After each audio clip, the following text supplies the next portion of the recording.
आपके साथ मैं हूं सना खान। अपराध की दुनिया से जुड़ी एक और सच्ची वारदात को लेकर अगर आप हमारे चैनल पर नए हैं, हमारे चैनल को सब्सक्राइब करें, वीडियो को लाइक और शेयर करना ना भूलें।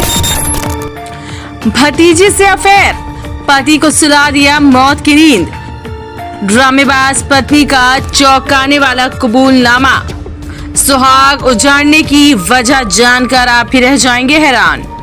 मामला उत्तर प्रदेश के कानपुर के लक्ष्मणखेड़ा गांव का है, जहां पर लक्ष्मणखेड़ा गांव में हुई धीरेन्द्र पासी की मौत में चौंकाने वाला खुलासा हुआ है। धीरेन्द्र की पत्नी का उसके भतीजे से प्रेम प्रसंग था और दोनों ने मिलकर ही धीरेन्द्र को हमेशा के लिए सुला दिया। पुलिस ने दोनों को गिरफ्तार कर लिया है। उत्तर प्रदेश के कानपुर से भी एक ऐसा ही सनसनीखेज मामला सामने आया। यहाँ पत्नी ने ऐसा ड्रामा दिखाया कि पुलिस भी उसमें उलझ गई। पुलिस ने पत्नी की बातों पर विश्वास कर बेगुनाह लोगों को जेल भेज दिया। हालांकि अब उन्हें जेल से बाहर निकालने की प्रक्रिया शुरू कर दी गई है। फॉरेंसिक और पुलिस जांच में 7 दिन बाद ऐसा खुलासा हुआ, जिसे जानकर हर कोई हैरान रह गया। पत्नी ने रात में अपने प्रेमी भतीजे के साथ बड़े ही बेरहमी से अपने पति को अपने रास्ते से हटा दिया। कानपुर के भीतर गांव के 60 के लक्ष्मणखेड़ा गांव में 11 मई को घर के पीछे चारपाई पर धीरेन्द्र पासी का शव मिला। शव खून से लथपथ था। सूचना पर पहुंची पुलिस ने जांच शुरू की। जांच में पत्नी ने गांव के ही कुछ लोगों पर आरोप लगाया। पुलिस ने 2 लोगों को मामले में गिरफ्तार कर जेल भी भेज दिया और मामले की पुलिस और फॉरेंसिक जांच जारी रही।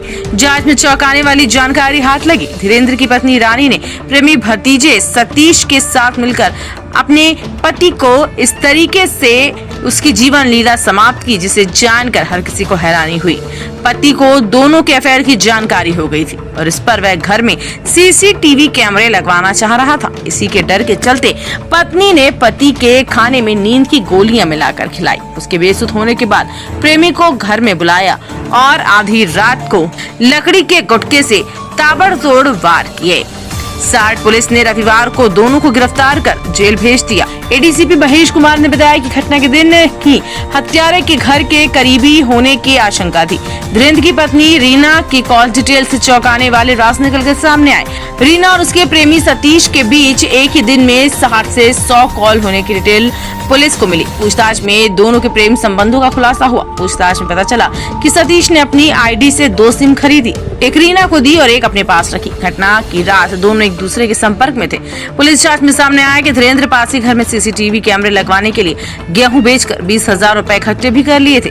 कैमरे की भनक पर रीना ने उसकी सब्जी में नींद की गोलियां मिलाकर खिला दी। फिर गर्मी होने की बात कहकर चारपाई घर के पीछे खुले में डाल वहीं पति से बातें करती रही। धीरेन्द्र गहरी नींद में सो गया, जबकि सास चंद्रावती और मासूम बेटे ओनल को कमरे के अंदर कूलर में सुला दिया। फिर सतीश को घर बुलाकर बाथरूम के ऊपर टांड में रखे लकड़ी के गुटके से सिर पर ताबड़तोड़ कई वार किए, जिससे वो हमेशा के लिए दुनिया से चल बसा।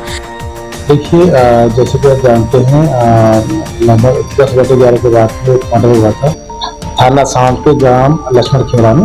इसमें बड़ी संख्या में लोग वहाँ इकट्ठे भी हुए थे। पुलिस ने तत्काल इस तरह उसका मृतक का पीएम कराया और मुकदमा पंजीकृत किया और उसमें नामजद तहरीर दी थी हमने, जिससे बताया जाता है कि 1 हफ्ता पहले ही मृतक का झगड़ा हुआ था और उसी क्रम में पुलिस ने 2 लोगों को उसमें गिरफ्तार कर जेल भेजा था। तो बाद में पुलिस ने बड़ी गहनता से इसकी जांच की, विवेचना की और सीडीआर एनालिसिस किया, सारी चीजें की और फिर एक जो प्रकरण सामने आया वो प्रेम प्रसंग का प्रकरण सामने आया, जिसमें मृतक की पत्नी और मृतक का भतीजा, जिसका नाम सतीश है, इन दोनों के बीच में प्रेम प्रसंग चल रहा था और मृतक ने इनके प्रेम प्रसंग की जानकारी हो गई थी और जिसको लेकर घर में झगड़ा विवाद भी हुआ था। और इसी को ध्यान रखते हुए मृतक की पत्नी और मृतक के भतीजे ने मिलकर उसको मृतक धीरेन्द्र को मारने की प्लानिंग की और प्लानिंग के तहत उसको खाने में नशे की नींद की गोली मिला के खिलाई दी, ताकि जब सो जाए उसके बाद घटना कार्य की जाए।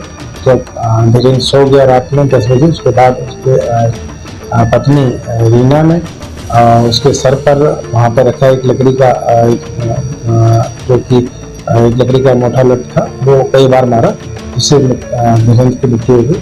उसके बाद पूरे घर की धुलाई की और जिससे लकड़ी से मारा था उसको भी धुलाई साफ किया गया, लेकिन उसके द्वारा पेंजिन टेस्ट किया गया तो उसमें सारी चीजें सामने आई और सीडीआर से भी उनकी सारी चीज़ें सचिन की जानकारी ली। पूछताछ में भी दोनों ने ही अपने गुनाह को कबूल किया है और सारी चीज़ें एविडेंस प्राप्त हो गए। उसके आधार पर दोनों का रिमांड लेकर जेल भेज दिया गया है।